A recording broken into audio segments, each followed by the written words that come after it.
The Bastogne Diary, a paratrooper's account. Private First Class Michael O'Connor, 506th Parachute Infantry Regiment, 101st Airborne Division. December 16th, 1944, Reims, France. Finally got a hot shower today. First one in 72 days. Holland was hell, and we earned this rest. The boys and I were playing cards in the barracks when Sergeant Morrison burst through the door, face white as a sheet. Grab your weapons. We're moving out. Now. Sarge, we just got here, Jimmy Reeves protested. He's only 19, from some farm in Nebraska. Good kid. Germans launched a massive offensive in the Ardennes. Brass says it's bad. Real bad. No time to pack proper gear. No winter clothing issued. Just grab your rifle, whatever ammunition you can carry, and get on the trucks. As we loaded up around 9 p.m., the temperature was already dropping. I could see my breath in the cold air, and I was only wearing my standard uniform. The convoy stretched for miles. 380 trucks carrying our entire division into God knows what. As we drove through the darkness, we passed columns of American troops heading the opposite direction. That's when my stomach dropped. They were retreating, running.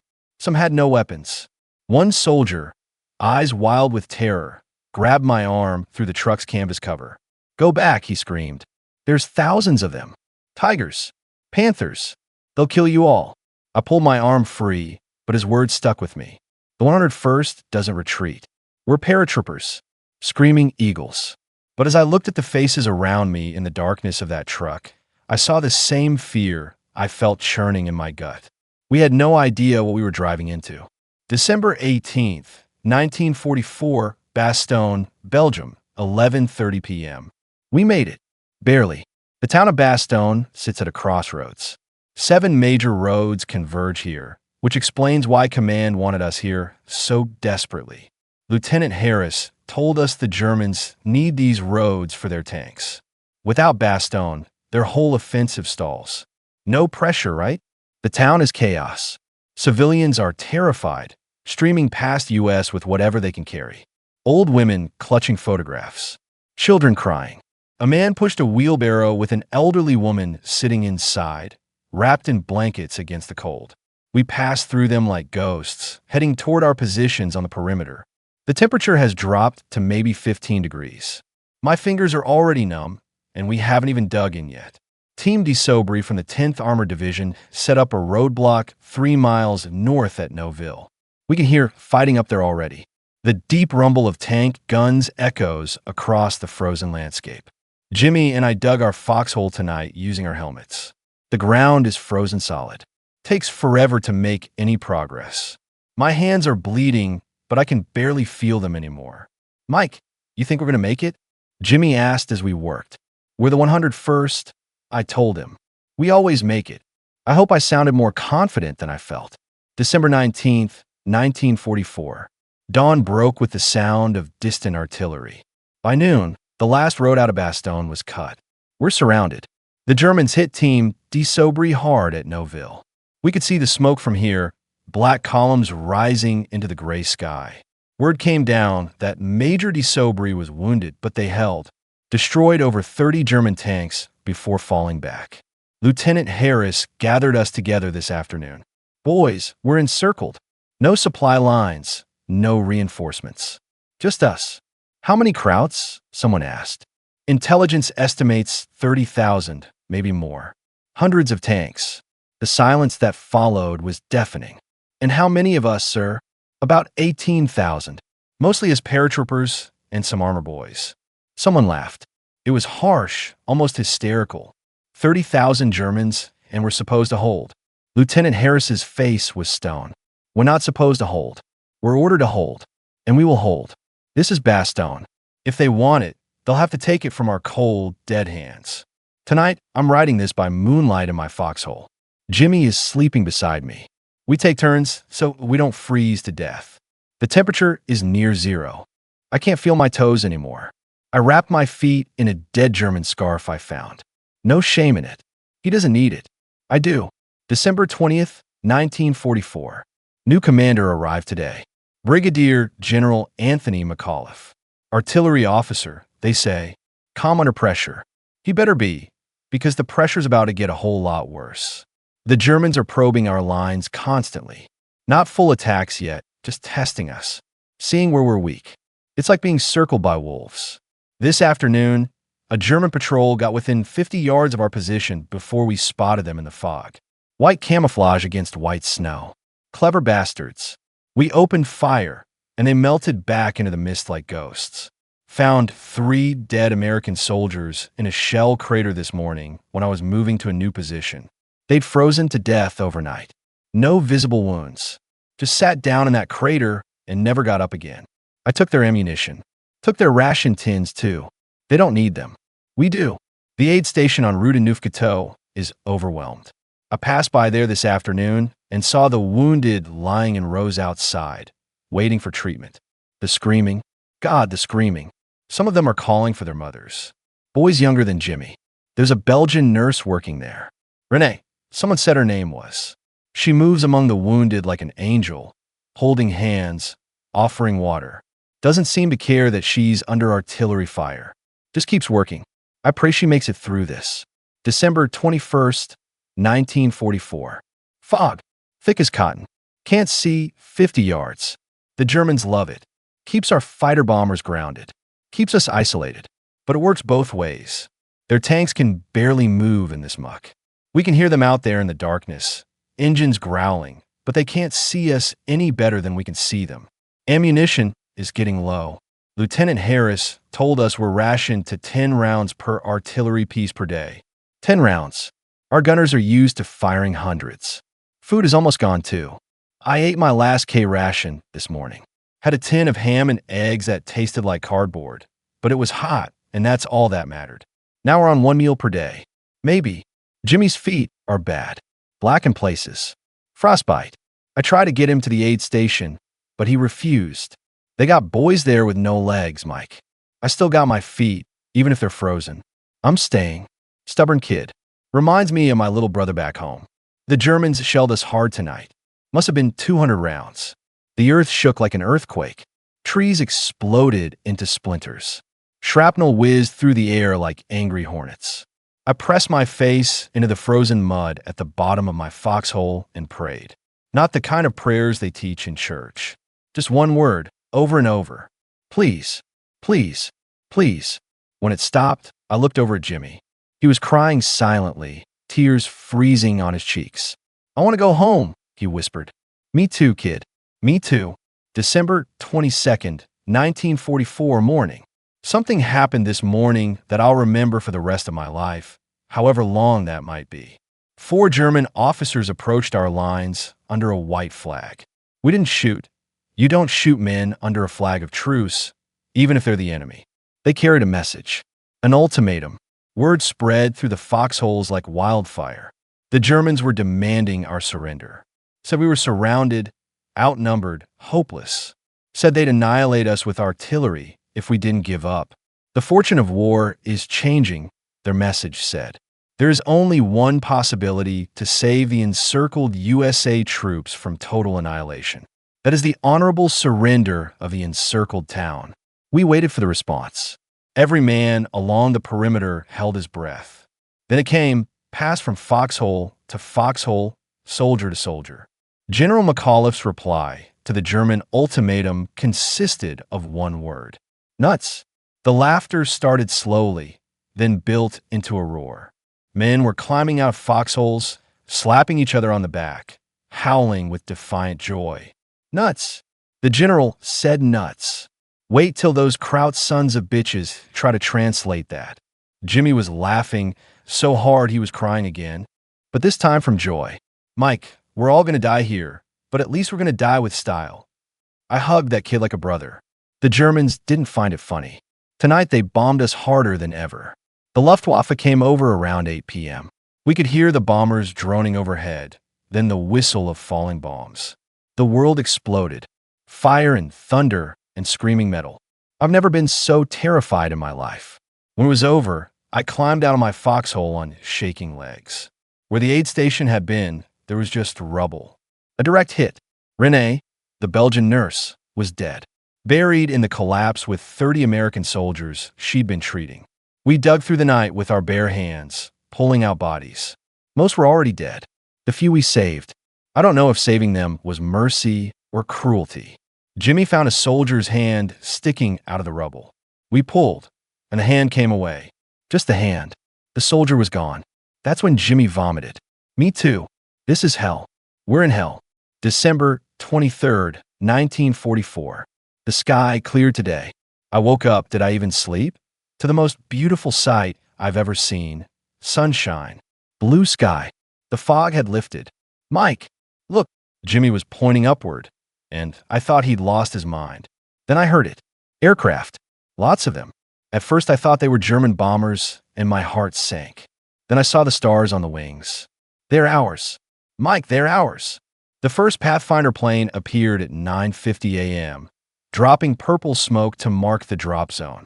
By 11:50, the sky was black with C-47 transport planes. 241 of them, flying in perfect formation. Parachutes blossomed like flowers. Red, white, blue. Hundreds of them. Supplies raining down from heaven. Ammunition. Food. Medical supplies. Artillery shells. I climbed down my foxhole, and I wasn't alone. Men were everywhere, waving their helmets, cheering, crying. 7 days we'd been alone. Now the sky was full of help. Jimmy grabbed my arm, squeezing so hard it hurt. We're gonna make it, Mike. We're gonna make it. I wanted to believe him. The Germans opened up with anti-aircraft fire. The C-47s had to fly straight and level at 1,000 feet to drop accurately. Sitting ducks. I watched one plane get hit, smoking, limping away. Don't know if it made it home. But the supplies kept coming. Men ran through artillery fire to grab the bundles as they landed.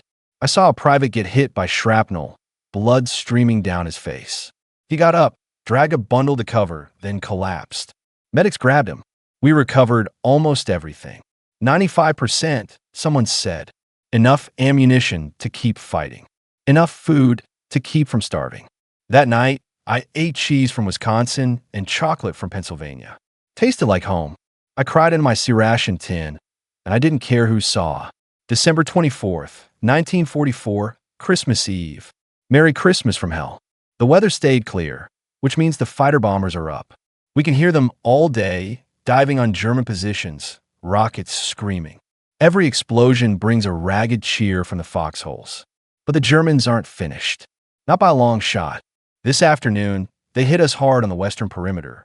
18 tanks, Panthers, with infantry in white camouflage. The attack came at dawn, and for a while I thought we were done. The tanks broke through the first line. We could hear the screaming over the radio. Company A was getting torn apart, but our tank destroyers were waiting. The M18 Hellcats opened fire from the flanks. I've never heard anything more beautiful than the sound of those 76mm guns ripping into German armor. By 10 a.m., all 18 German tanks were burning. Smoke columns rising straight up in the still air. Nearly 400 German soldiers dead in the snow. We held. Tonight is Christmas Eve. The Germans bombed us again. One bomb hit what was left of the aid station. More dead. Always more dead. But in my foxhole, Jimmy and I shared a tin of turkey and tried to sing Christmas carols. We sounded terrible. Didn't matter. For a few minutes, we weren't in Bastogne. We were home. You think Santa can find us here? Jimmy asked. He was joking, but there was something in his voice. Hope, maybe. Or desperation. Kid, if Santa can make it past German artillery, he deserves a medal. We laughed. God help us, we laughed. Later, when Jimmy was asleep, I looked up at the stars. Clear night. Cold. So cold I could barely feel my face. I thought about my family back in Boston. Mom would be baking pies. Dad would be complaining about the price of heating oil. My brother Tommy would be annoying everyone, asking when we could open presents. Would I ever see them again? I don't know. I honestly don't know. But I'm still here. Still fighting. That has to count for something. December 25th, 1944, Christmas Day. Woke up to artillery fire. Merry Christmas. The Germans launched their biggest attack yet at 5:30 a.m. 2 hours of the heaviest shelling we've experienced. I thought the world was ending. The ground shook so hard I couldn't stand. Couldn't think. Could barely breathe. Then they came. Tanks and infantry hitting us from multiple directions. We threw everything we had at them. Every bullet, every shell, every ounce of hatred we'd built up over the last week. I killed a man today. Maybe several. Hard to know for sure in the chaos. But there was one I'll never forget. He was young, maybe younger than Jimmy. Came out of the smoke like a ghost, white camouflage, rifle raised. I shot him twice in the chest. He fell backward into the snow, and the snow around him turned red. I felt nothing. That's the part that scares me. I should feel something, remorse, guilt, horror. But all I felt was relief that he didn't kill me first. Is this what war does? Turns you into a machine that kills and feels nothing? By mid-morning, the attack was broken. More burning tanks. More bodies. The Germans pulled back, and we knew they wouldn't try again. Not like that. They'd shot their bolt, and we were still here. General McAuliffe sent around his Christmas message. What's merry about all this, you ask? We're giving our country and our loved ones at home a worthy Christmas present, and being privileged to take part in this gallant feat of arms are truly making for us a Merry Christmas. Easy for him to say from headquarters. But maybe he's right. We held. Against everything they threw at us, we held. That's our Christmas present to America. Bastogne still stands. December 26th, 1944, afternoon. It's over. Not the battle. Not the war. But the siege. The siege is over. Around 4 p.m., we heard the most beautiful sound in the world. American tank engines. Coming from the south. Getting closer. Mike, is that? Yeah, kid. That's ours. The first tank appeared. Sherman, American star painted on the side. Tank commanders standing in turrets, waving. Behind them, columns of armor and infantry stretching back as far as we could see. Patton, the crazy son of a bitch, actually did it. Moved an entire army 90 degrees in the middle of winter and punched through to us. The engineer boys from the 326th were the first to make contact. They were screaming, laughing, crying. Come on in. You're the first tanks we've seen in 10 days. Men poured out foxholes. I was one of them. Jimmy, too, running on his frozen feet like they didn't hurt at all. We mobbed those tanks, slapping the armor, shaking hands with the crews. You boys okay? A tank commander asked. He looked at us, filthy, unshaven, half-frozen, half-starved, and his eyes went wide. We held. I told him. We held the line. I can see that, son. I can see that. The corridor was only 400 yards wide. German artillery was still falling on both sides. But it was open. The siege was broken. Tonight, for the first time in 7 days, I heard laughter that wasn't tinged with hysteria. Real laughter. Relief. Joy. Survival. Jimmy hugged me, and I hugged him back, and neither of us cared that grown men weren't supposed to cry. We made it, Mike. We actually made it. Yeah, kid. We made it. But so many didn't. The foxholes around us are full of empty spaces. Men who were here a week ago are gone. Dead or wounded or missing. The price of holding this frozen crossroads. Was it worth it? I don't know. Ask me in 20 years. Ask me when I'm old, and this is just a memory instead of a living nightmare. But tonight, I'm alive. Jimmy's alive. Bastogne still stands. And that has to be enough.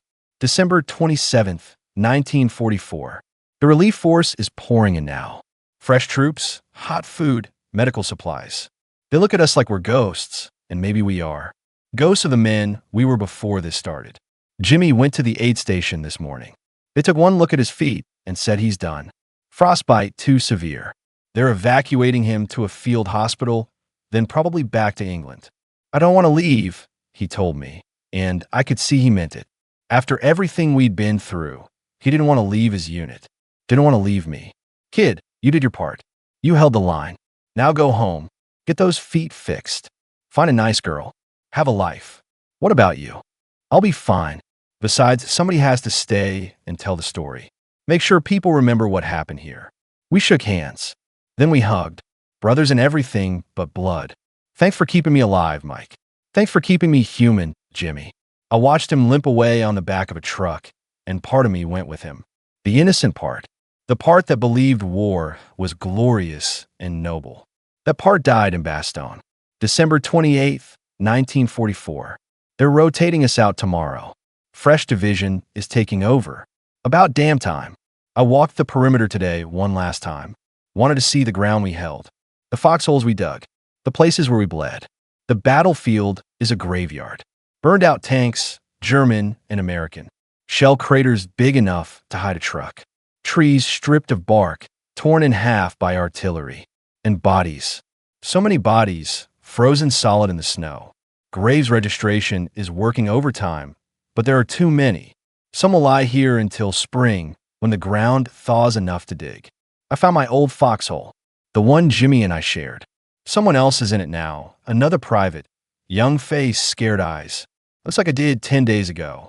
You'll be okay, I told him. It's quiet now. The hard part's over. He nodded, didn't believe me. Smart kid. I took one last look at Bastogne. The town is wrecked. Buildings collapsed. Streets cratered. But the church bells still ring. Life goes on. We held this town for 1 week. 7 days that felt like 7 years. 18,000 of us against 30,000 of them. Surrounded, outnumbered, freezing, starving. And we won. Not because we had better weapons. Not because we had more troops. We won because we refused to lose. Because when the Germans demanded our surrender, we told them to go to hell. Nuts. One word. For letters. It'll live forever. December 31st, 1944. Field Hospital, France.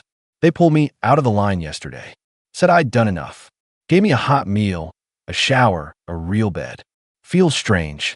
The nightmare started last night.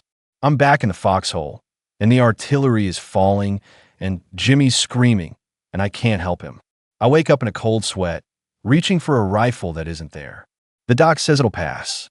I don't believe him. Met a reporter today. Wanted to interview me about Bastogne. Asked me what it was like. How I felt. Was I scared? What kind of question is that? Of course I was scared. I was terrified every second of every day. But I told him the truth. Or as much truth as I could put into words. It was cold. It was brutal. Men died for inches of frozen ground. We held because we had to. Because if we didn't, all those men, de-sobry at Noville, the tank destroyer crews, the artillery boys, the medics, all of them, they would have died for nothing. And Patton's relief? He asked. Patton saved our lives. But we saved Bastogne. Don't let anyone tell you different. He wrote it all down, and maybe someone will read it someday. Maybe they'll understand what we did. Maybe they won't. Doesn't matter. We were there. We know. January 1st, 1945. New year. New start. Or so they say. Got a letter from home today. Mom's first letter since before Bastogne. She doesn't know yet. The telegram probably hasn't reached her. The one that says I'm alive, wounded, frostbite counts as wounded. Apparently, recovering. She wrote about Christmas dinner.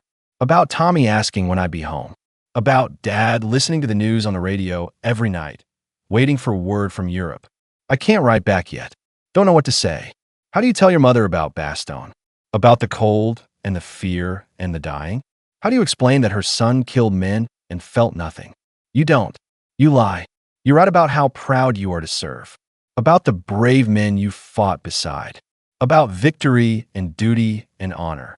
You don't write about the nightmares, the guilt, the haunting certainty that you should have done more, saved more, been better. You don't write that you're not sure you're still human. January 6th, 1945. Final casualty reports came in today. The numbers are staggering. From the 101st Airborne alone, 341 killed, 1,691 wounded, 516 missing. Combat Command B of the 10th Armored, approximately 500 casualties. And those are just the numbers. Each one represents a man, someone's son or brother or father. Each one had a life, dreams, people who love them. Jimmy's name is on the wounded list. He made it to England. Letters says he'll keep his feet, though he'll walk with a limp. Small price to pay for surviving hell. German casualties were worse. Much worse. The 26th Volksgrenadier Division was practically destroyed. 60% casualties. Panzerlehr lost 42 tanks. The 2nd Panzer Division ran out of fuel 4 miles from the Meuse River and was annihilated. They came at us with everything they had, and we broke them. But the cost. My God, the cost. January 12th, 1945. News came through today that's almost unbelievable. Patton's operational maneuver, what he did to relieve us, is being studied as a masterpiece of military logistics. In 72 hours, he moved 250,000 men across 100 miles of icy roads, repositioned 133,000 vehicles without a single major traffic jam, laid 20,000 miles of telephone wire, set up 70 ammunition supply points, created 40 fuel dumps. The brass said it was impossible. Patton did it anyway. A colonel visited us today, taking statements for the historical record. Asked me what I thought about Patton. He saved our lives, I said. We held Bastogne, but without Patton, we would have died doing it. Every man in the 101st owes him their life. The colonel smiled. General Patton wanted me to tell you boys something. He said you didn't need saving. You had already won. He just showed up to share the glory. That sounds like Patton. Arrogant son of a bitch. But he earned the right to be arrogant. February 14th, 1945. Valentine's Day. Been thinking about Sarah, the girl I dated before shipping out. Wonder if she's still waiting. Wonder if I'm still the man she remembers. Got word today that I'm being sent back to the States. Medical discharge. The frostbite did more damage than they thought. I'll keep my feet, but I'll never be combat ready again. Part of me is relieved. I'm going home. I am alive. I survived. Part of me feels like a deserter. The war's not over. The boys are still fighting. And I'm going home. A chaplain came by today. Asked how I was doing. Really doing. I told him the truth. I'm alive, and I feel guilty about it. Men better than me died in Bastogne. Why did I make it when they didn't? He didn't have an answer. Not a good one, anyway. Just said I should be grateful that God had a plan. I don't believe in plans anymore. I believe in luck and chance and chaos. I believe that war doesn't care who's good or who's brave or who deserves to live. It takes who it wants and leaves the rest behind to remember. That's my job now. Remembering. Bearing witness. For Jimmy, who lost his feet but kept his soul. For René Lemaire, who died saving others. For the men of Team de Sobry, who held at Noville. For every soldier who dug a foxhole in frozen ground and refused to surrender. For Bastogne. March 1st, 1945, USS General Meigs, Atlantic Ocean. Going home. This ship is full of wounded men. Missing limbs, missing eyes, missing pieces of themselves that will never grow back. We don't talk much. What's there to say? We survived. That's enough. A reporter on board tried to interview me again. Wanted to know about the heroic defense of Bastogne. Wanted me to say something inspiring for the folks back home. It wasn't heroic, I told him. It was necessary. We did what we had to do because the alternative was worse. Don't make it more than it was. He looked disappointed. People want heroes, I guess. They want glory and nobility and stirring speeches. They don't want the truth. The truth is ugly. The truth is that war takes everything from you. Your innocence, your faith, your humanity, and gives you nothing back but nightmares and scars. But maybe I'm wrong. Maybe there's something. Maybe it's the knowledge that you stood when everything told you to run, that you held when everything told you to break, that you said nuts to the devil himself and lived to tell about it. Maybe that's enough. March 15th, 1945, Boston, Massachusetts. Home. Mom cried when she saw me. Dad shook my hand, then pulled me into a hug and didn't let go. Tommy asked if I killed any Krauts, and Mom scolded him, but I could see she wanted to know too. I didn't answer. Some things you don't talk about. The house is exactly as I remember it. Same furniture, same pictures on the walls, same smell of Mom's cooking. But I'm different. This place feels foreign now. Too clean, too quiet, too safe. I can't sleep. Every sound makes me jump. Car backfire sounds like artillery. When the wind rattles the windows, I think it's bombing. Mom found me last night in the basement, huddled in the corner. She held me like I was a child again, rocking me, telling me it was okay. But it's not okay. I'm not okay. I don't know if I'll ever be okay. December 22nd, 1945, 1 year later. It's been a year since General McAuliffe said nuts. 1 year since we held Bastogne. The war's over now. Germany surrendered. Japan surrendered. It's done. Jimmy wrote to me. He's back in Nebraska, working his father's farm. Says the limp doesn't slow him down much. Says he thinks about Bastogne every day, but he's learning to live with the memories. I'm trying to do the same. I got a job at a factory, making car parts. It's honest work. Keeps me busy. Keeps me from thinking too much. But on December 22nd, I can't help but remember. Can't help but go back to that frozen foxhole, watching German tanks prowl outside our perimeter, waiting for Patton's tanks to break through. They say the Battle of the Bulge was the turning point. That after Bastogne, Germany never recovered. That we broke the back of Hitler's army in those frozen December days. Maybe that's true. Historians will decide. All I know is that we held. 18,000 of us against 30,000 of them. Surrounded, outnumbered, freezing, starving. And we said no. We said nuts. We said you'll have to kill every last one of us. And even then you won't take this town. And they couldn't. They threw everything at us, and we stood firm. That's not heroism. That's just stubbornness. American stubbornness. The kind that built this country and won this war. I'm proud of that. Despite everything, the nightmares, the guilt, the memories that won't fade, I'm proud to have been there. Proud to have stood with those men. We were the defenders of Bastogne. We held the line when the line couldn't be held. And when they demanded our surrender, we gave them an answer that will echo through history. Nuts. For letters. One word. Forever.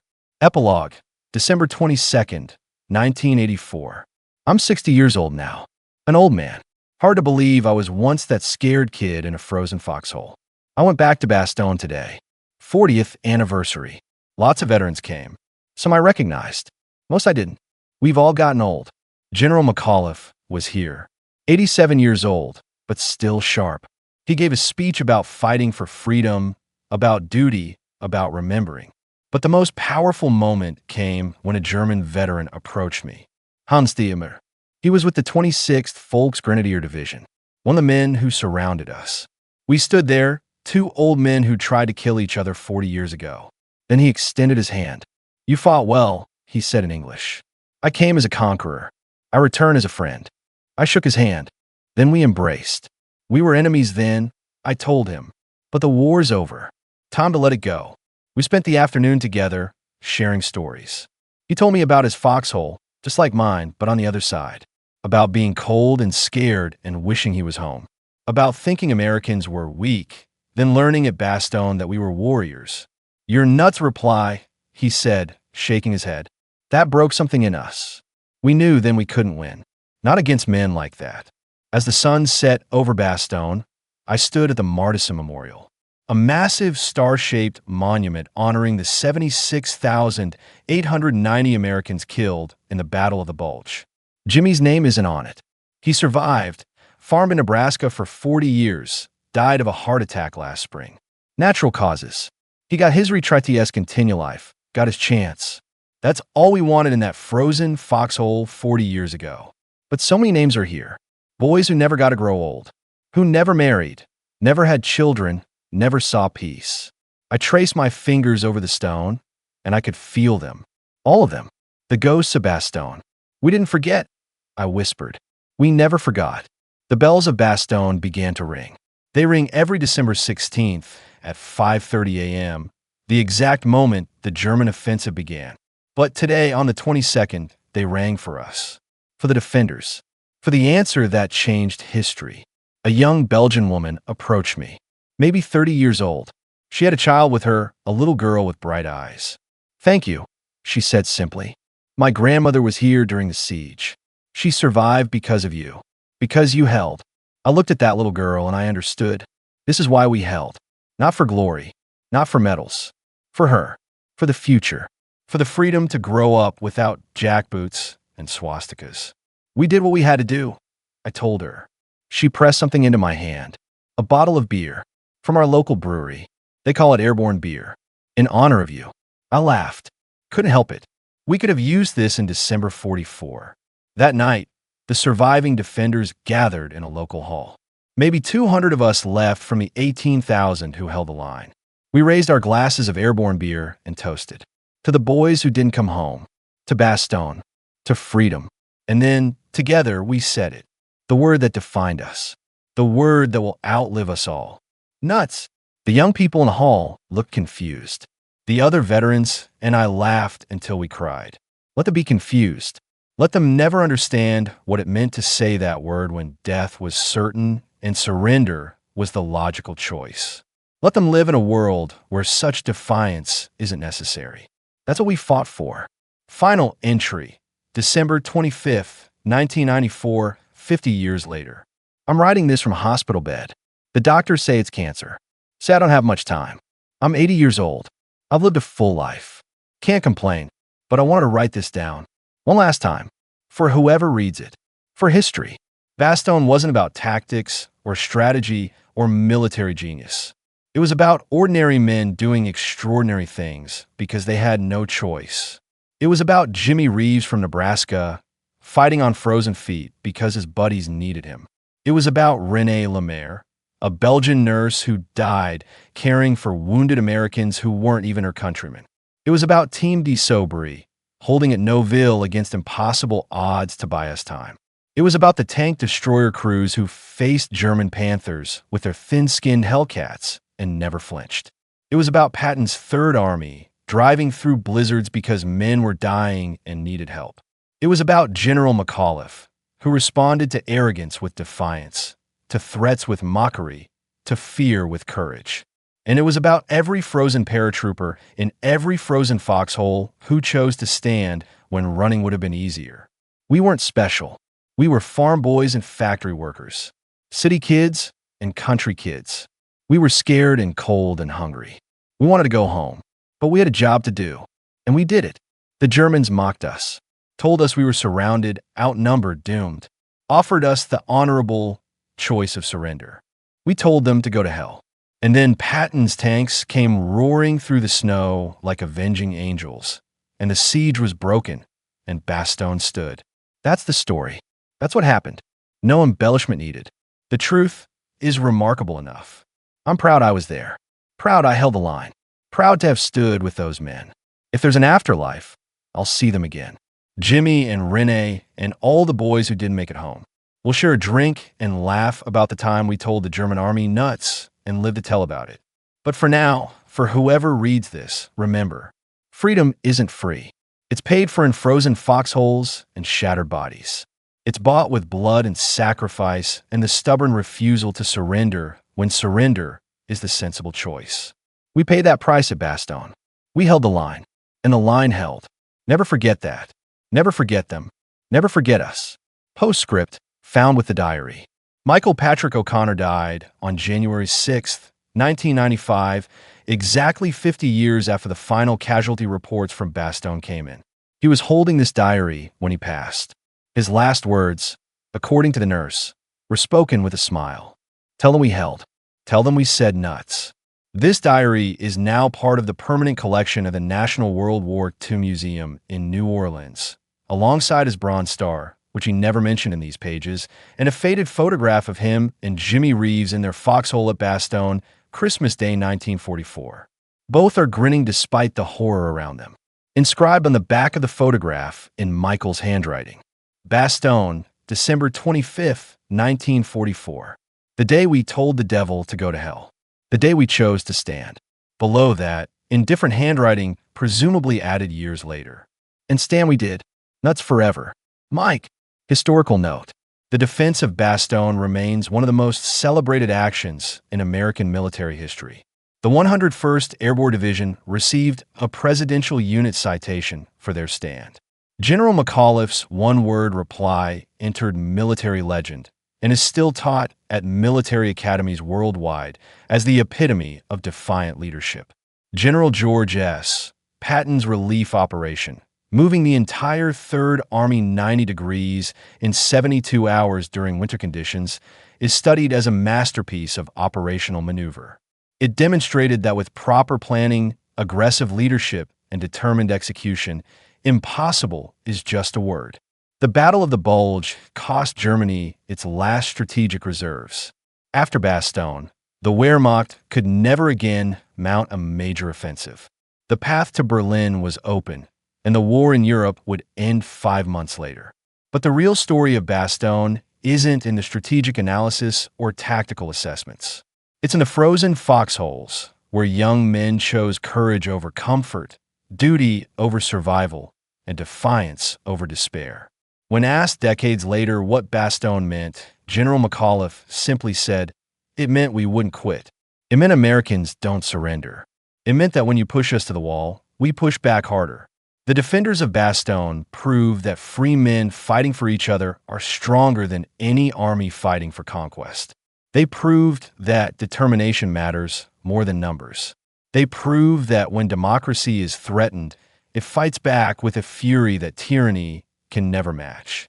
They were surrounded, outnumbered, freezing, and starving. They were ordered to hold an impossible position against overwhelming odds. They were told surrender was their only option. And they said, "Nuts." That word echoes through history. A testament to courage. A monument to stubbornness. A reminder that some things are worth fighting for, even when the fight seems hopeless. Especially when the fight seems hopeless. The fortress of democracy held at Bastogne. The line did not break. And when the Germans demanded surrender, the American answer was clear, defiant, and eternal. Nuts. In memory.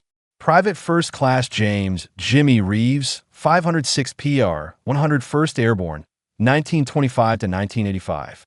René Lemaire, Belgian nurse, 1914 to 1944. Major William de Sobry, 10th Armored Division, 1918 to 1990. And the 19,000 American soldiers who gave their lives in the Battle of the Bulge. They held the line. They saved the world. They never surrendered. We will remember them. In a diary, the Germans surrounded us at Bastogne. We held. They demanded our surrender. We refused. They attacked with everything they had. We stood firm. And when Patton's tanks broke through, we were still standing. Still fighting. Still American. That's the story. That's what matters. We said nuts to tyranny, and tyranny blinked first. Michael Patrick O'Connor, defender of Bastogne, December 19th to 26th, 1944.